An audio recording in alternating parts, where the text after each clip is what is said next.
मेघनाद की मृत्यु के बाद पत्नी सुलोचना का क्या हुआ। सुलोचना वासुकीनाग की पुत्री और लंका के राजा रावण के पुत्र मेघनाद की पत्नी थी।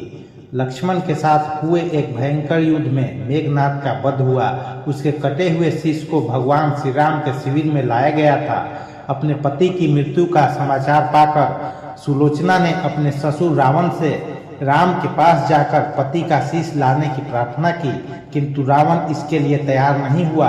उसने सुलोचना से कहा कि वह स्वयं राम के पास जाकर मेघनाद का शीश ले आए, क्योंकि राम पुरुषोत्तम हैं, इसलिए उनके पास जाने में तुम्हें किसी भी प्रकार का भय नहीं करना चाहिए।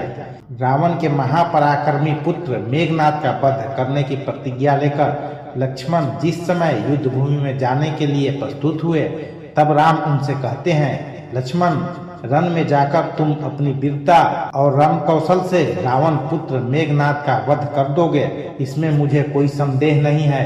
परंतु एक बात का विशेष ध्यान रखना कि मेघनाद का मस्तक भूमि पर कदापि नहीं गिरना चाहिए, क्योंकि मेघनाद एक नारी व्रत का पालक है और उसकी पत्नी परम पतिव्रता है। ऐसी साध्वी के पति का मस्तक अगर पृथ्वी पर गिर पड़ा तो हमारी समस्त सेना का विध्वंस हो जाएगा और युद्ध में विजय की आशा त्याग देनी पड़ेगी। लक्ष्मण अपनी सेना लेकर चल पड़े। समर भूमि में उन्होंने वैसा ही किया। युद्ध में अपने बाणों से उन्होंने मेघनाद का मस्तक उतार लिया, पर उसे पृथ्वी पर नहीं गिरने दिया। हनुमान उस मस्तक को रघुनंदन के पास ले आए। मेघनाद की दाहिनी भुजा आकाश में उड़ती हुई उसकी पत्नी सुलोचना के पास जाकर गिरी। सुलोचना चकित हो गई। दूसरे ही क्षण अत्यंत दुख से कातर होकर विलाप करने लगी, पर उसने भुजा को स्पर्श नहीं किया। उसने सोचा, संभव है यह भुजा किसी अन्य व्यक्ति की हो। ऐसी दशा में पर पुरुष के स्पर्श का दोष मुझे लगेगा।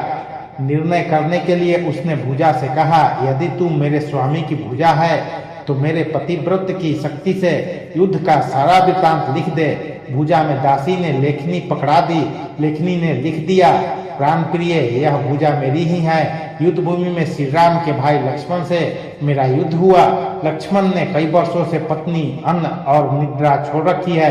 वे तेजस्वी तथा समस्त दैवी गुणों से संपन्न हैं। संग्राम में उनके साथ मेरी एक नहीं चली। अंत में उन्हीं के बाणों से विद्ध होने से मेरा प्राणांत हो गया। मेरा शीश श्री राम के पास है। पति की भुजा लिखित पंक्तियां पढ़ते ही सुलोचना व्याकुल हो गई। पुत्र वधू के विलाप को सुनकर लंकापति रावण ने आकर कहा, शोक न कर पुत्री, प्रातः होते ही सहस्त्रों मस्तक मेरे बाणों से कट कट के पृथ्वी पर लौट जाएंगे। मैं रक्त की नदियां बहा दूंगा। करुण चित्कार करते हुए सुलोचना बोली, पर इससे मेरा क्या लाभ होगा। सहस्त्रों क्या, करोड़ों शीश भी मेरे स्वामी के शीश के अभाव की पूर्ति नहीं कर सकेंगे। सुलोचना ने निश्चय किया कि उसे अब सती हो जाना चाहिए, किंतु पति का शव तो रामदल में पड़ा हुआ था, फिर वह कैसे सती होती। जब अपने ससुर रावण से उसने अपना अभिप्राय कहकर अपने पति का शव मंगवाने के लिए कहा, तब रावण ने उत्तर दिया, देवी, तुम स्वयं ही रामदल में जाकर अपने पति का शव प्राप्त करो। जिस समाज में बाल ब्रह्मचारी हनुमान, परम जितेंद्रिय लक्ष्मण तथा एक पत्नी व्रती भगवान श्री राम विद्यमान है, उस समाज में तुम्हें जाने से डरना नहीं चाहिए। मुझे विश्वास है कि इन अस्तुत्य महापुरुषों के द्वारा तुम निराश नहीं लौटाई जाओगी। सुलोचना के आने का समाचार सुनते ही श्री राम खड़े हो गए और स्वयं चलकर सुलोचना के पास आए और बोले, देवी, तुम्हारे पति विश्व के अत्यंतम योद्धा और पराक्रमी थे। उनमें बहुत से सद्गुण थे, किंतु विधि की लिखी को कौन बदल सकता है। आज तुम्हें इस तरह देखकर मेरे मन में पीड़ा हो रही है। सुलोचना भगवान की स्तुति करने लगी। श्री राम ने उसे बीच में ही टोकते हुए कहा, देवी, मुझे लज्जित न करो। पतिव्रता की महिमा अपार है, उसकी शक्ति की तुलना नहीं है। मैं जानता हूँ कि तुम परम सती हो।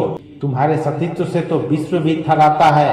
बताओ कि मैं तुम्हारी किस प्रकार सहायता कर सकता हूँ। सुलोचना ने अश्रुपूरित नयनों से प्रभु की ओर देखा और बोली, हे राघवेंद्र, मैं सती होने के लिए अपने पति का मस्तक लेने के लिए यहाँ पर आई हूँ। श्री राम ने शीघ्र ही ससमान मेघनाद का शीश मंगवाया और सुलोचना को दे दिया।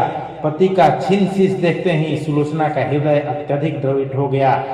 उसकी आंखें बड़े जोरों से बरसने लगी। रोते रोते उसने पास खड़े लक्ष्मण की ओर देखा और कहा, सुमित्रानंदन, तुम भूल कर भी गर्व मत करना कि इनका वध आपने किया है। मेरे स्वामी को धराशायी करने की शक्ति विश्व में किसी के पास नहीं थी। यह तो 2 पतिव्रता नारियों का भाग्य था। आपकी पत्नी भी पतिव्रता है और मैं भी पति चरणों में अनुरक्ति रखने वाली उनकी अनन्य उपासिका हूँ, पर दुर्भाग्य से मेरे पति एक पतिव्रता नारी का अपहरण करने वाले पिता का अन्न खाते थे और उन्हीं के लिए युद्ध में उतरे थे। इसी से मेरे जीवन धन परलोक सिधारे।